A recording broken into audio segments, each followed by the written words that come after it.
नमस्कार, आप देख रहे हैं एएस अकेडमी। मैं हूं आपके साथ अरविंद। दोस्तों, आप सभी को आज हम इस वीडियो में बताने वाले हैं समास की बहुत ही बेहतरीन ट्रिक। दोस्तों, आप सभी को जैसा कि पता होगा कि कोई भी एग्जाम हो, गवर्नमेंट एग्जाम हो, उसमें यदि हिंदी पूछी जाती है तो समास का एक क्वेश्चन जरूर आता है। तो दोस्तों, आज हम आपको इस वीडियो में समास की सारी चीजें क्लियर कर देंगे। एक ट्रिक ऐसी बता रहा हूं कि आपको समास कभी भूल नहीं पाओगे। और ध्यान रखिएगा, यह वीडियो मैं इसलिए बना रहा हूं क्योंकि दोस्तों मैंने एक अलंकार का वीडियो बनाया था। वो अलंकार का वीडियो आप सभी के द्वारा बहुत पसंद किया गया और उस वीडियो की लिंक भी मैंने इस वीडियो के डिस्क्रिप्शन में दे दी है, तो आप वहां से देख सकते हैं।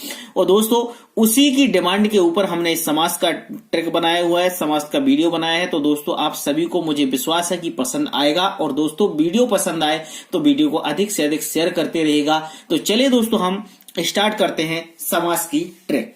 दोस्तों, सबसे पहले हम समास की परिभाषा देखेंगे।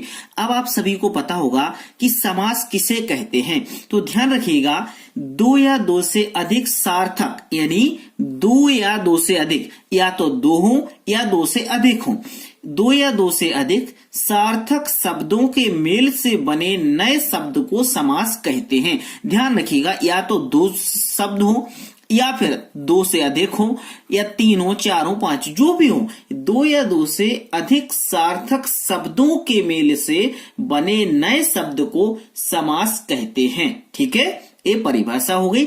अब देखिएगा समास के भेद क्या होते हैं, इसके बाद मैं आपको समास की ट्रिक बताने वाला हूं। तो समास के भेद की बात करेंगे तो समास के टोटल 6 भेद होते हैं। अब आपको 6 भेद ध्यान से रखिएगा। सबसे पहले जो भेद होता है वो अव्ययीभाव समास होता है। दूसरा आपका तत्पुरुष समास होता है। तीसरा कर्मधारय समास होता है। फोर्थ द्वंद्व समास होता है। फिफ्थ आपका द्विगु समास होता है। और 6th नंबर का बहुब्रीहि समास होता है। ठीक है, अब दोस्तों, ये जो 6 प्रकार के समास होते हैं, इस समास की जो मैं आपको ट्रिक बता रहा था, आपने जो सोच रहे होंगे कि अरविंद सर ने बोला है कि हम ट्रिक बताएंगे, तो वो कौन सी ट्रिक बता रहे हैं। तो देखिएगा, ये आ गई आपके सामने ट्रिक। इस ट्रिक को आपको देखना है, ये ट्रिक समझने की कोशिश करना। ये ट्रिक मैंने बनाई हुई है द्वंद्वी अब तक।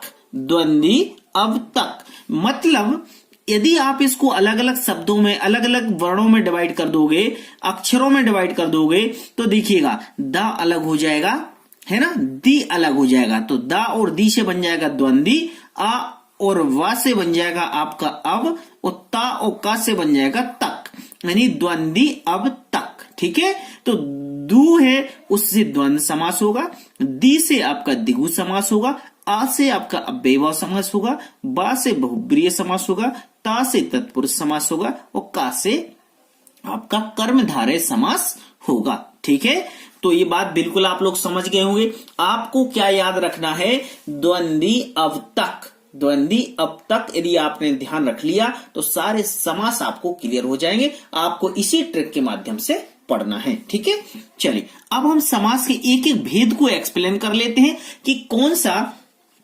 समास है और कौन से समास को हमें कैसे पढ़ना है वो देखेंगे। चलिए, सबसे पहले हम समास का अव्ययीभाव समास देखेंगे। अव्ययीभाव समास में सबसे पहले उसकी परिभाषा देखेंगे।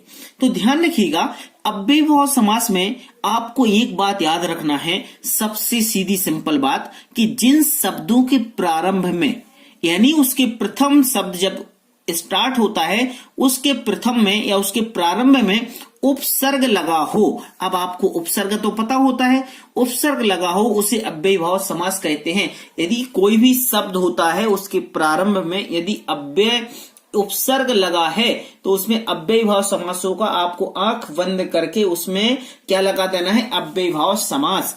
अब आप बोलोगे सर उपसर्ग कौन कौन से होते हैं, तो देखिएगा, यथा, अ, वर, अनु, निर, पिर, प्रति, ये आपके क्या हो गए, उपसर्ग हो गए।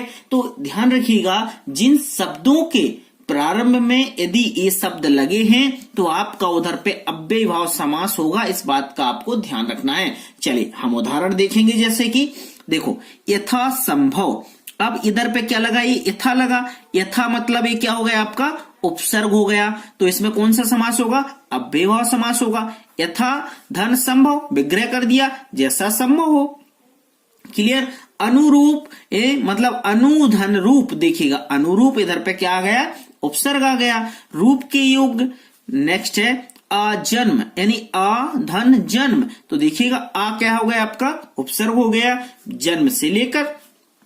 प्रतिदिन, प्रतिदिन में आपका प्रति क्या हो गया, उपसर्ग हो गया, और प्रतिधन दिन बराबर प्रत्येक दिन। तो ठीक है, देखो आपको यथा मिला, आ मिला, अनु मिला, निर मिला, या आप यदि दूसरा बना देते भरपेट, जैसे आप बना दो भरपेट, तो आपका क्या बन जाएगा, इसमें भर क्या हो जाएगा, आपका उपसर्ग हो जाएगा, और इसका भर धन पेट हो जाएगा। ठीक है, तो ये आपके उदाहरण हो गए।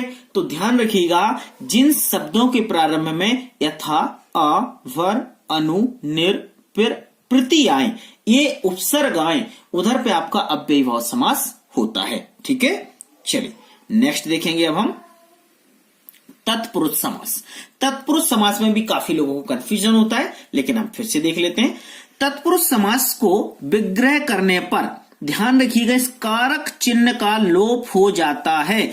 आपको जिस समास को विग्रह करो और उसमें कारक चिन्ह का लोप हो जाए, उधर पे आंख बंद करके आप तत्पुरुष समास पर बिल्कुल टिक लगा दो। लेकिन ध्यान रखिएगा, कारक चिन्ह पता होना चाहिए आपको। तो कारक चिन्ह कौन से होंगे, कारक चिन्ह आपके का, की, को, के, लिए, में, पर, से आदि। जैसे कहते हैं कर्ता ने कर्म को करण से, का, की, के लिए, संप्रदान से, अपादान से, मान, जो भी ऐसा, तो का, की, को, के लिए, में, पर, से, ये शब्द आते हैं। इन शब्दों का लोप हो जाता है, उधर पे क्या होता है, हमारा तत्पुरुष समास होता है। जैसे यश प्राप्त, यानी विग्रह करेंगे तो यश को प्राप्त। अब इधर पे यश को प्राप्त, देखो को आ गया, मतलब यश प्राप्त, इसमें देखो क्या हुआ, का, को लोप हो गया, मतलब को क्या है, कारक है, इस कारक का लोप हो गया। तो जहां पर विग्रह करने पर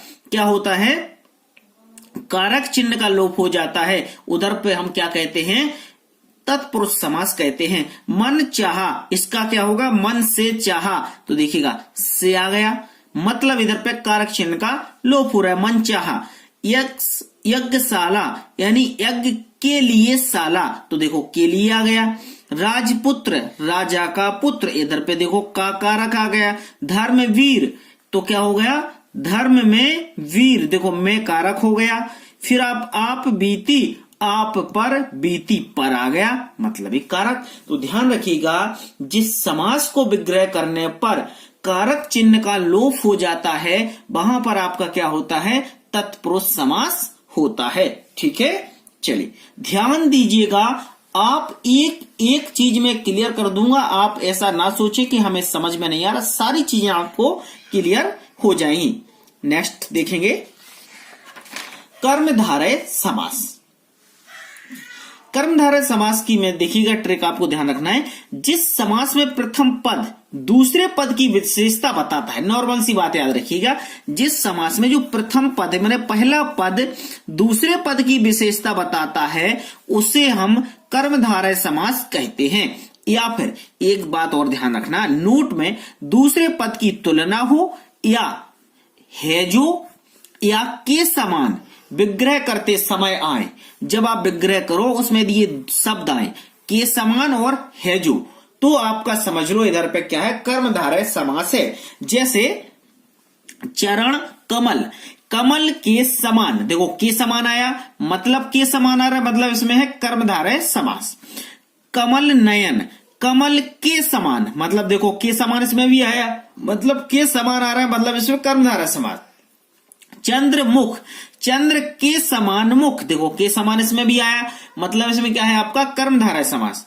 फिर है लाल मणि, लाल है जो मणि, मैंने बोला था जिसमें है जो आए, मतलब देखो है जो आ रहा है, मतलब वो है कर्मधारय समास। महापुरुष, महान है जो पुरुष, मतलब देखो है जो आ गया। अधमरा, आधा है जो मरा, मतलब अधमरा, ये हो गया आपका कर्मधारय समास। आपको कोई भी इतने नियम कायदे पढ़ने की जरूरत नहीं है।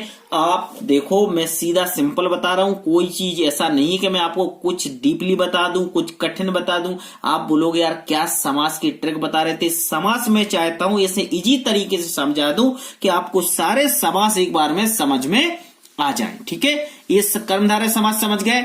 अब द्वंद्व समास समझ लो। द्वंद्व समास में देखिएगा, यदि दोनों पदों के बीच, ध्यान रखना, यदि दोनों पदों के बीच योजक चिन्ह लगा हो, योजक चिन्ह मतलब ये ऋण जैसा साइन होता है उसको बोलते हैं योजक चिन्ह, योजक चिन्ह लगा हो और विग्रह करने पर और या एवं आए, यदि और आता है और या आता है तो समझिएगा उधर पे आपका क्या हो जाएगा, द्वंद्व समास आता है। या तो योजक चिन्ह लगा हो, जैसे योजक चिन्ह वहां लगा रहता है जहां दोनों चीजें इक्वल होती हैं, मतलब एक दूसरे के समान होती हैं। जैसे नदी और नाले। अब देखो, नदी और नाले, नदी से बने नाले, मतलब नदी और नाले, मतलब और शब्द आ रहा है, मतलब इधर पे क्या होगा, द्वंद्व समास। योजक चिन्ह भी लगाए तो योजक चिन्ह से भी समझ सकते हो कि इसमें द्वंद्व समास होगा। पाप पुण्य, मतलब पाप और पुण्य, मतलब और लगा तो समझ सकते हो, योजक चिन्ह लगा तब भी समझ सकते हो। ऊंच नीच, मतलब ऊंचा या नीचा, तो देखो या मतलब या गया तो इसमें भी होगा। खरा खोटा, योजक चिन्ह भी लगा है, खरा या खोटा या आ गया, मतलब इसमें भी द्वंद्व समास होगा।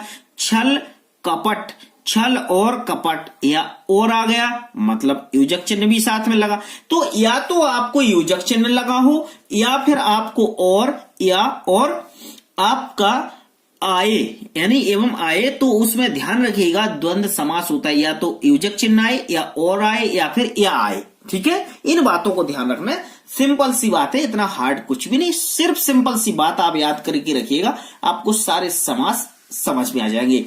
दोस्तों, यदि वीडियो आपको अच्छा लगे तो वीडियो को लाइक जरूर करना और अपने दोस्तों में शेयर भी करना।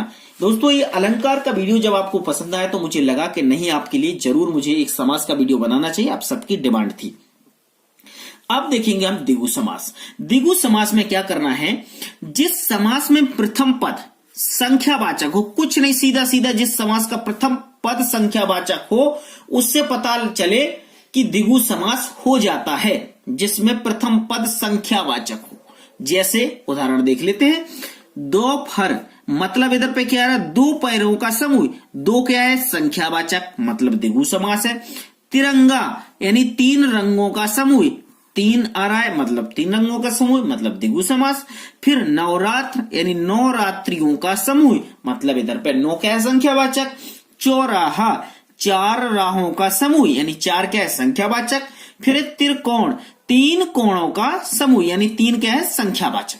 तो ध्यान रखिएगा, जिस समास में प्रथम पद संख्यावाचक हो या समूह का पता चले, मतलब मैंने कहा या तो समूह मतलब एक किसी का इकट्ठे का पता चले, जोड़े का पता चले, या तो वहां पर आपका द्विगु समास होता है या फिर आपका प्रथम पद संख्यावाचक हो। तो देखो यहाँ पे तीन रंगों का मतलब तीन रंग मतलब समूह पता चल रहा है, नवरात्र मतलब रात्रों का समूह, चार राहों मतलब यहाँ पर भी समूह की बात हो रही, मतलब समूह वहां होता है जहां एक से अधिक चीजें होती हैं, वहां पर समूह हो जाता है। तो दोनों चीजें याद रखना, आपको या तो समूह या फिर आपका प्रथम पद संख्यावाचक, वहां पे आपका द्विगु समास होगा। ठीक है, चलिए अब देखेंगे हम बहुप्रिय समास।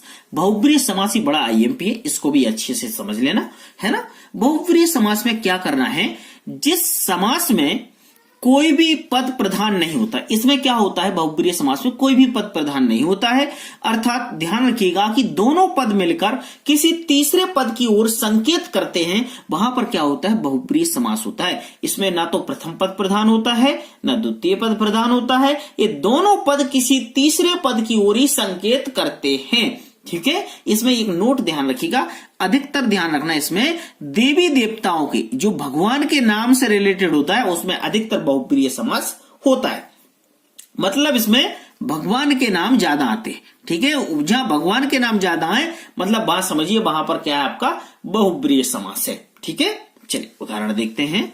उदाहरण देखिएगा आप, जैसे लिखा है घनश्याम मतलब भगवान की बात हो रही। घन के समान श्याम है जो, अर्थात कृष्ण, मतलब भगवान श्री कृष्ण को घनश्याम कहा जाता है। ठीक है, तो देखो जहां कृष्ण की बात आ गई वहां पर आपका बहुब्रीहि समास। लंबोदर, लंबा है उदर जिसका गणेश, मतलब गणेश भगवान की बात हो रही, मतलब बहुप्रिय समास।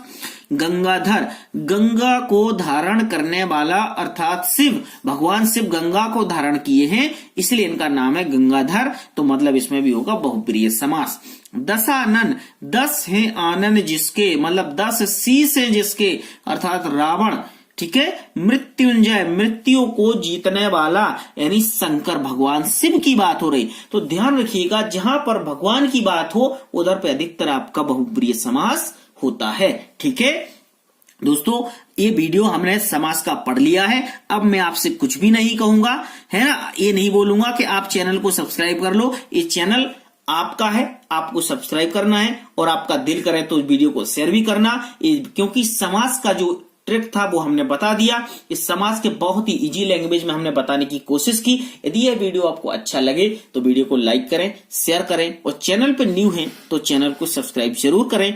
और दोस्तों, अलंकार जो आपको पसंद आया, आप सभी ने अलंकार के वीडियो को इतना प्यार दिया, इसलिए आप सभी का बहुत बहुत धन्यवाद। और उस अलंकार के वीडियो की ट्रिक, उसकी जो लिंक है मैं इस वीडियो के डिस्क्रिप्शन में दे दूंगा, तो आप वहां से अलंकार की ट्रिक भी देख सकते हैं। थैंक यू, शुभ रात्रि, गुड नाइट।